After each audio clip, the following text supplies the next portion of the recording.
नमस्कार.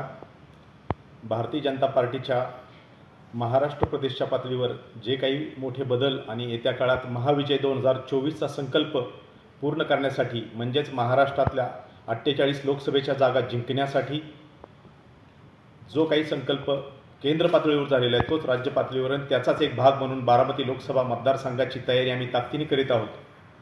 खरं तर आजच काल रात्री उशिरा भारतीय जनता पार्टीच्या महाराष्ट्र प्रदेशच्या वतीनं बारामती लोकसभेचा प्रभारी म्हणून जी माझी नियुक्ती करण्यात आलेली आहे, राज्य पातळीवरील सर्व संघटनेच्या पदाधिकाऱ्यांनी प्रदेशाध्यक्ष माननीय चंद्रशेखरजी बावनकुळे साहेब आणि आमचे नेते माननीय देवेंद्रजी यांच्या माध्यमातून जे जबाबदारी मिळालेली आहे, बारामती लोकसभेचा प्रभारी म्हणून मला जी जबाबदारी देण्यात आली त्याबद्दल मी आभारी आहे.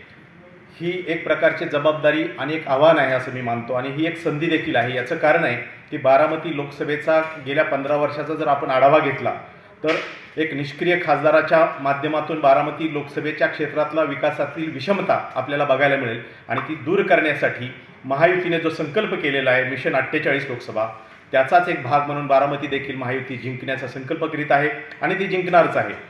खरं तर त्याचाच एक भाग म्हणून आपण पाहाल का संसदेमध्ये ज्या पद्धतीनं काम चालू आहे, खासदारांचं ज्या पद्धतीचं वर्तन आणि त्यांचं निलंबन हे पाहिलं तर आम्हाला खरं तर वाटत होतं की बारामती लोकसभेच्या खासदारांना संसदेतलं चांगलं काम केलं म्हणून संसदरत्न पुरस्कार एकीकडे मिळतो आणि त्याच संसदेमध्ये त्यांच्या वर्तनामुळे त्यांना निलंबनाची कारवाई ओढवली जाते. म्हणजे हा एक तर जनतेमध्ये निष्क्रिय असणारे खासदार हे संसदेमध्ये सक्रिय होते आणि संसदेमध्ये निलंबन घेतलं, याच्यावर स्पष्ट होतं की आता ते संसदेत देखील लायकीचे राहिलेले नाहीत त्या पद्धतीने काम करण्याचं आणि जनतेमध्ये त्यांना परत धाडलेलं आहे.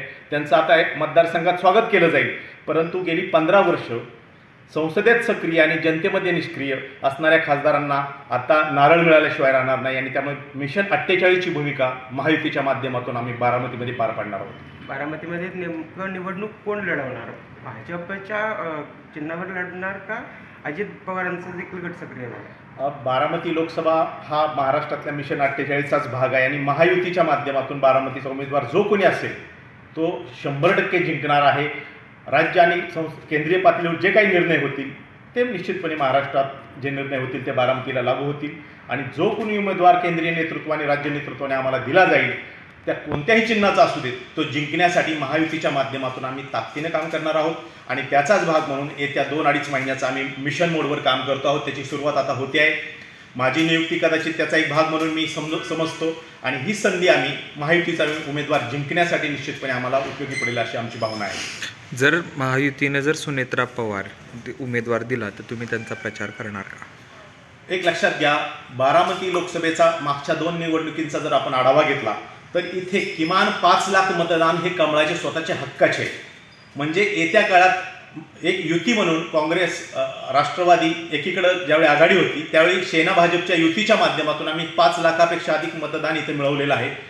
आता त्यामध्ये या युतीचं रूपांतर महायुतीत झालेलं आहे आणि अजितदादा देखील सोबत आलेले आहेत. त्याच्यामुळे 5 लाखाच्या वर आमचं मतदान जाणार आहे. त्यामुळे जो कुठला उमेदवार येईल तो निश्चितपणे विजयाच्या दिशेने असेल. उमेदवार कुणीही दिला जाऊ याचा केंद्रीय आणि राज्याचे नेतृत्व निश्चितपणे आपल्या सर्वांपेक्षाही चांगला विचार करून एक चांगला उमेदवार देतील आणि जे कुठलं चिन्ह येईल त्यावर आम्ही ताकदीने लढणार आहोत.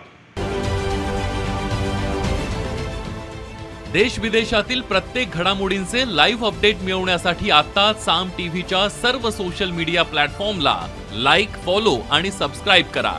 तसंच सर्व नोटिफिकेशनसाठी बेल आयकॉन प्रेस करायला विसरू नका.